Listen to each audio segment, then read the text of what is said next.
যুগান্তর বলেছে ফের আতঙ্ক, আগুন সন্ত্রাস। সমকালে দেখা যাচ্ছে হেডলাইন ছিল গাড়িতে চোরাগুপ্তা, আগুন এবং মৃত্যু। কালের কণ্ঠের শিরোনামটি হচ্ছে দুই পক্ষই অনড়, কড়া বার্তা। এই কড়া বার্তা হয়তো দুই পক্ষ থেকে আসছে এবং সরকার হয়তো এই ক্ষেত্রে একটা পক্ষের পক্ষে যেতেই হবে তাদের। জমিনের শিরোনামের একটি অংশে বলা হয়েছে যে সরকার বিপাকে পড়েছে জুলাই সনদ নিয়ে এবং এর জন্য সরকারই দায়ী। সরকারের একটা বড় ভূমিকা আছে। সরকার এই সংস্কার কমিটি এবং ঐক্যমত কমিটির যে পদ্ধতিতে করেছে, যাদেরকে দিয়ে করেছে, এবং শুধুমাত্র রাজনৈতিক দলগুলোকে কতিপয় নেতার মাধ্যমে এটাকে বাস্তবায়ন করতে চাওয়া, যেখানে জনগণের একটা বিপুল অংশই মানে এখানে এই পদ্ধতির বাইরে রয়ে গিয়েছে, অর্থাৎ রিপ্রেজেন্টেশন ঠিক মতো হয়নি। এইভাবে করার কারণেই এই জিনিসটা পুরো রাজনৈতিক দলগুলোর হাতে চলে গিয়েছে। এখন তারা যে একজন একজনের সাথে অনেক ক্ষেত্রে মিলবে না, তাদের ব্যক্তিগত এবং দলগত স্বার্থে হাসিলের জন্য, এবং তারা যে আসলে জনগণের হয়ে কাজ করে না, তারা যে জনগণকে রিপ্রেজেন্ট করে না, সেটা সবচেয়ে বড় প্রমাণ হচ্ছে 55 years since our independence we have not yet been started the journey to the roads of democracy, let alone achieve the goal.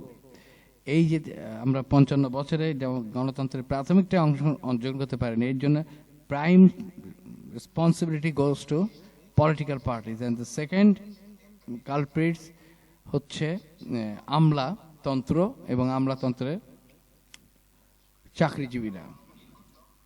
কাজে এরকম একটা অবস্থায় শুধু তাদেরকে যে সংস্কার করতে চাওয়া, জুলাই অভ্যুত্থানের যে বিপুল শক্তি, ভিন্ন ভিন্ন বয়সের মানুষের এইটার সাথে একাত্মতা পোষণ, তাদেরকে দূরে রাখা, বিভিন্ন পেশাজীবীর মানুষকে দূরে রাখা, উপজাতীয়দেরকে দূরে রাখা, ধর্ম ভিত্তিক গোষ্ঠীগুলোকে দূরে রাখা, সামাজিক শক্তিগুলোকে দূরে রেখে এই অল্প কয়জন মানুষকে নিয়ে যে সংস্কারের খেলা সরকার খেলতে গেছে, সরকার নিজেই তার খেলার মধ্যে পড়ে গিয়েছে। হাসিনার রায় দিন ঘোষণাকে কেন্দ্র করে আগামীকাল 13 তারিখ নিয়ে বেশ উত্তেজনা বিরাজ করছে। যদিও তেমন কিছু হওয়ার নেই, হাসিনা বাংলাদেশে নিজেই কখনো ফিরে আসবে না। তার যদি সেই সাহস থাকতো তাহলে বাংলাদেশের রাজনীতির চেহারা অন্যরকম হতো। কিন্তু তারপরে এই কথাবার্তাগুলো সমাজে ছড়ানো হচ্ছে আওয়ামী লীগকে লেজিটিমাইজ করার জন্য। আওয়ামী লীগকে আস্তে আস্তে সমাজে আবার রিপ্রোডাকশনের মাধ্যমে তাদেরকে সেটেল করার একটা চেষ্টা করা হচ্ছে। এটা হচ্ছে তাদের নামটাকে আসলে সমাজের মধ্যে একটা সহাবস্থানে নিয়ে আসার চেষ্টা করা। এই চেষ্টাটা করছে ইন্ডিয়ান ইন্টেলিজেন্স অ্যান্ড বাংলাদেশি কিছু সরকারি সংস্থার লোকজন, তার মধ্যে হয়তো সেনাবাহিনী, আমলা, আরও অনেকেই থাকতে পারে।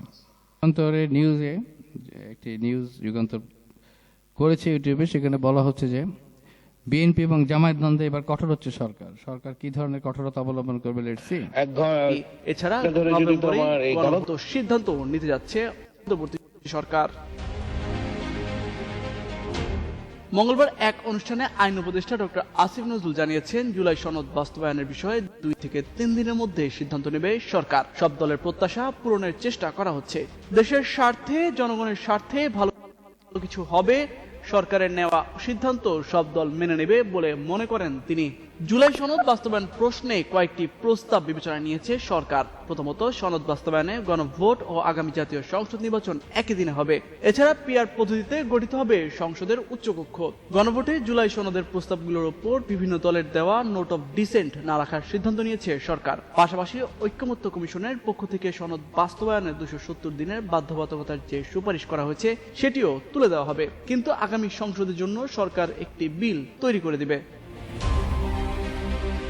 28 অক্টোবর সরকারের কাছে সুপারিশ জমা দেয় জাতীয় ঐক্যমত্য কমিশন। এতে বলা হয়, জুলাই সনদ বাস্তবায়নে সরকার একটি আদেশ জারি করবে। কিন্তু আদেশ জারির আগেই রাজনৈতিক দলগুলোর মধ্যে বিরোধ চরম আকার ধারণ করে। এই অবস্থায় সনদ বাস্তবায়ন নিয়ে গত 3 নভেম্বর প্রধান উপদেষ্টার সভাপতিত্বে উপদেষ্টা পরিষদের জরুরি বৈঠক অনুষ্ঠিত হয়। ওই বৈঠকে দলগুলোকে নিজেদের মধ্যে আলোচনা করে 1 সপ্তাহের মধ্যে সিদ্ধান্ত জানানোর আহ্বান করা হয়। কিন্তু দলগুলো সিদ্ধান্ত নিতে পারেনি, প্রকাশ্যে তারা মুখোমুখি অবস্থান নিয়েছে।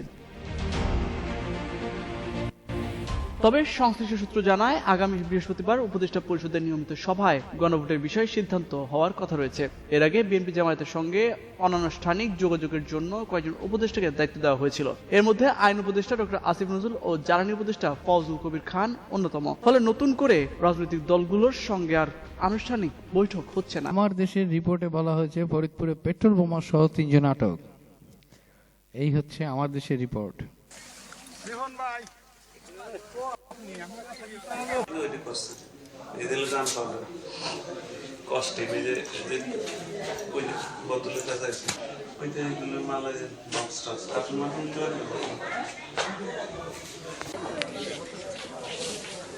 আমার দেশপতি আমার দেশপতি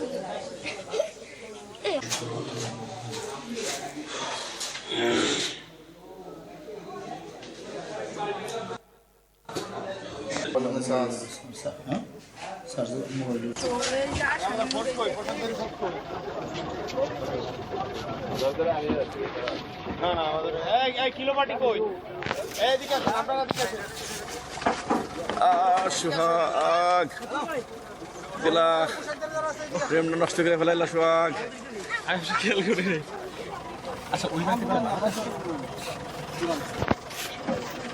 ওইখানে বোরান এখানে আসো।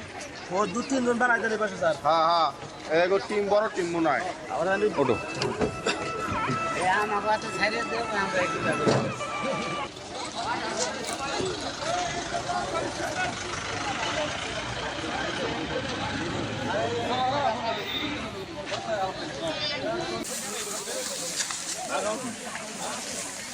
রিহন ভাই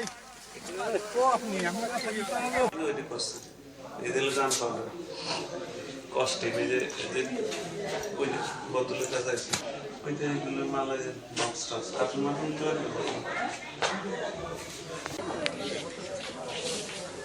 আমার দেশপতি আমার দেশপতি চেঞ্জ টিভির টুকরো খবরে ফখরুল ইসলামের একটি বক্তব্যকে নিয়ে তারা রিপোর্ট করেছে। মহাসচিব মির্জা ফখরুল ইসলাম আলমগীর বলেছেন, জামাতে ইসলাম যেটা বলছে ওটাই করতে হবে, ওটা না করলে নাকি ভোট হবে না। ভাই, ভোটকে এত ভয় পাচ্ছেন কেন? কারণ তুমি জানো যে ভোট হলে তোমার অস্তিত্ব থাকবে না।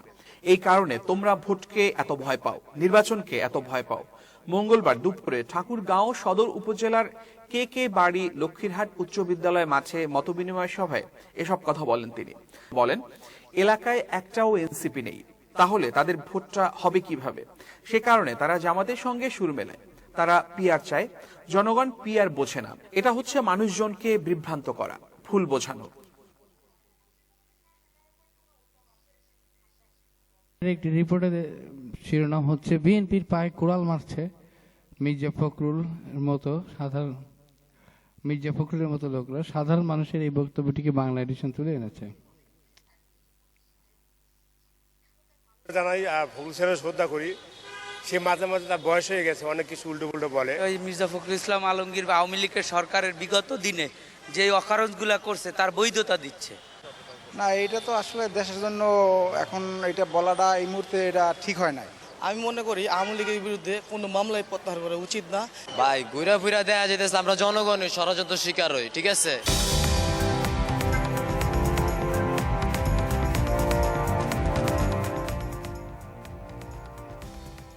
দর্শক, বাংলা এডিশনের নিয়মিত আয়োজন জনমত আপনাকে স্বাগত। আপনাদের সাথে আছি আমি ফয়সাল আহমেদ। জনমতের আজকের বিষয়ে ঠাকুরগাঁয়ে মতবিনিময় সভায় বিএনপি মহাসচিব জনাব মির্জা ফখরুল ইসলাম আলমগীর বলেছেন, আওয়ামী লীগের বিরুদ্ধে করা যত মামলা আছে সব মামলা তুলে নেওয়া হবে। তার এই মন্তব্যকে ঘিরে সামাজিক যোগাযোগ মাধ্যমে তৈরি হয়েছে আলোড়নের। সাধারণ মানুষ তার এই মন্তব্যকে কিভাবে দেখছে, চলুন জানা যাক। আসলে আইনের বিষয়ে তো আসলে আমরা সাধারণ মানুষ আসলে ওরকমভাবে বুঝি না। তো আসলে কোনটা রেখে যে কোনটা বলবো সেটা হচ্ছে বিষয়। আসলে যারা যেটাই করছেন, মানে রাজনীতিবিদ যারা রয়েছেন এখন বর্তমান যারা চালাচ্ছেন, তারাই ভালো বুঝে আসলে কোনটা করলে ভালো হবে, কোনটা না করলে ভালো হবে। কারণ আমাদের সাধারণ পাবলিকে অনেক সময় অনেক মানুষ অনেক বক্তব্য ট্রেজে উঠলে অনেকভাবে বলে, এটা অনেক সময় ভুল বক্তব্যও বলে। এখন এরকম বক্তব্য তো উনি মনে হয় দলের সঙ্গে আলাপ আলোচনা করে বলে নাই। একটা দলের মহাসচিব কোনো একটা কথা বললে দলের সঙ্গে আলোচনা করে বলাটাই আমার মনে হয় শোভনীয়। তারপরেও উনি সিনিয়র মানুষ, অনেক দিন থেকে রাজনীতি করে, তারপরেও কিন্তু সে মানুষ, তারও ভুল হতেই পারে। ভুল যে হবে না এটা বলা যাবে না, যেহেতু মানুষ সেহেতু ভুল হতেই পারে। এখন কোন চিন্তা ভাবনা থেকে সে বলছে, গতকাল বলছে সম্ভবত এই কথা, ওনার ঠাকুরগাঁয়ে একটা মনে হয় কোনো একটা ইউনিয়নের একটা মিটিংয়ে। হ্যাঁ হ্যাঁ, এটা 2-1 দিনের মধ্যে দেখেন আপনারা, এটা ক্লিয়ার হয়ে যাবে। হ্যাঁ, হয়তো উনি দলের সঙ্গে আলোচনা করে এটার একটা বক্তব্য দিয়ে দিবে। এটা নিয়ে এত কিছু চিন্তা করে। আওয়ামী লীগের পরে বিএনপি বর্তমানে গত 1 বছরে বেফাস কথা বলা, উদ্ধত্তপূর্ণ কথা বলা এবং এমন কথা বলা যেটা জনগণের জন্য যেটা তাদের ইগোতে লাগে। শেখ হাসিনার পতনের পিছনে যত না তার অর্থনৈতিক দুর্নীতি ছিল, ক্ষমতা কুক্ষিগত করে রাখার বিষয় ছিল, তার থেকে বেশি ছিল তার মুখের ভাষা, মুখের কথা। কারণ একটি গণতান্ত্রিক পদ্ধতিতে যখন একটি রাষ্ট্রপ্রধান কিংবা কোনো দলের প্রধান এমন কথা বলে যেটা জনগণের যে সার্বিক একটা ইগো বা তাদের যে তারাই যে মালিক, এটাতে উপরে তাদেরকে তুচ্ছ-তাচ্ছিল্য করা হয় বা জনগণের একটা বড় অংশকে করা হয়, তখন সেটা মানুষ কোনোভাবেই ভালোভাবে নেয় না। এই প্র্যাকটিসটা আওয়ামী লীগ করে গিয়েছে এবং এই গত 1 বছরে বিএনপি খুব সুন্দরভাবে করেছে। এবং তাদের এই যে বর্তমান নেতা নেত্রী যারা আছেন, বেশিরভাগই বয়োজ্যেষ্ঠ, দে আর consistently practicing this type of statement, vulgar statements.